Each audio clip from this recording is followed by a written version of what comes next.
안녕하세요. 행복한 내과 의사 이정호입니다. 수십 년 만에 이른 봄 소식으로 벚꽃도 진달래도 일찍 피어서 전국이 완연한 봄 분위기로 좋았는데요. 오랜 건조기 후로 산불 소식이 많아져서 걱정도 이만저만이 아니었습니다. 게다가 요즘 중국에서 불어오는 황사가 너무 심하죠? 코로나19 유행이 줄어들면서 전국적으로 마스크 벗기를 시행하고 있지만 자연스레 마스크를 쓰고 다니는 분이 더 많아졌습니다. 오늘은 황사와 미세먼지에 관한 이야기를 해보려고 합니다. 내용이 길고 중요하기 때문에 두 편으로 나눠서 제작합니다. 황사에 대한 정확한 이해와 위험도 그리고 대처 방안과 치료에 대한 내용입니다. 폐를 비롯한 호흡기에 중요한 내용이니 끝까지 시청해 주시길 바랍니다. 먼저 구독, 좋아요 부탁드립니다. 네, 황사와 미세먼지가 정확히 뭘까요?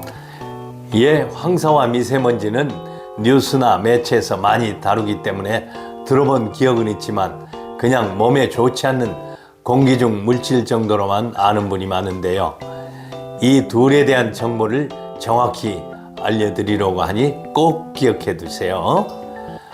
먼저 황사는 주로 중국 북부나 몽골의 건조한 황토지대에서 바람에 날려 올라간 미세한 모래먼지가 대기 중에 퍼져 있다가 하늘을 덮은 후에 서서히 내려오는 현상 또는 높은 곳에서 아래로 내려오는 흙먼지를 말합니다. 보통 저기압의 활동이 왕성한 지금 같은 봄인 3월에서 5월에 많이 발생합니다. 최근에는 가을과 겨울에 나타나기도 하니 계절을 정할 수는 없습니다.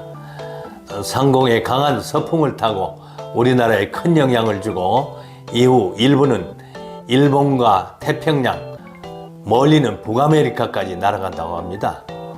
미세먼지는 황사랑 다르게 눈에 보이지 않을 정도 아주 작은 물질입니다. 대기 중에 오랫동안 떠다니거나 흩날려 내려오는데 지름이 10마이크로미터 이하의 입자 물질을 미세먼지라고 합니다.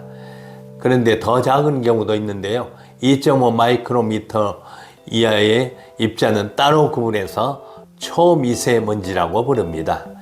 국내 미세먼지 농도는 지속적으로 감소하고 있으나 위해성이 높은 초미세먼지 농도에 대한 주의보와 경보 발령 횟수는 증가 추세에 있다고 합니다. 무의식적인 호흡 중에도 사람 몸으로 들어올 수 있으니 위험하겠죠? 황사와 미세먼지 위험 정도는 그렇다면 어떨까요? 예, 사실 직접적으로 피해를 주는 폐를 비롯한 호흡기는 물론이고 재채기 등으로 발생할 수 있는 피해까지 포함하면 헤아리기 어려울 정도라고 할 수 있습니다. 우선 황사는 알레르기 질환을 일으키며 눈, 피부 등에 영향을 미칩니다. 하지만 무엇보다도 호흡기에 미치는 영향이 가장 크겠죠? 미세먼지도 우리 몸에 들어가 호흡기 염증을 일으켜 천식, 비염, 만성기관지염의 원인이 될 수 있습니다. 최근에는 심근경색, 뇌졸중 같은 심혈관계 질환의 원인으로 밝혀지기도 했습니다. 이 밖에도 황사나 미세먼지가 동반한 재채기도 위험한데요. 약한 척추에 부담을 주어서 급성 요추 염좌를 일으킬 수 있고 심하면 디스크 탈출증을 유발할 수 있다고 알려져 있습니다. 기침할 때 자신도 모르게 배에 힘을 주고 복압이 상승하면 앞뒤로 강하고 빠른 반동이 발생하는데 이때 충격으로 약한 척추 근육과 디스크에 막대한 부담을 주기 때문입니다.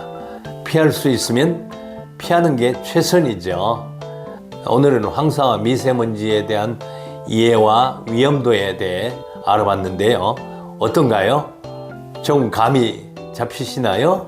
다음엔 이어서 대처법과 처방에 대해서 얘기하겠습니다. 다시 한번 구독, 좋아요 부탁드립니다. 감사합니다.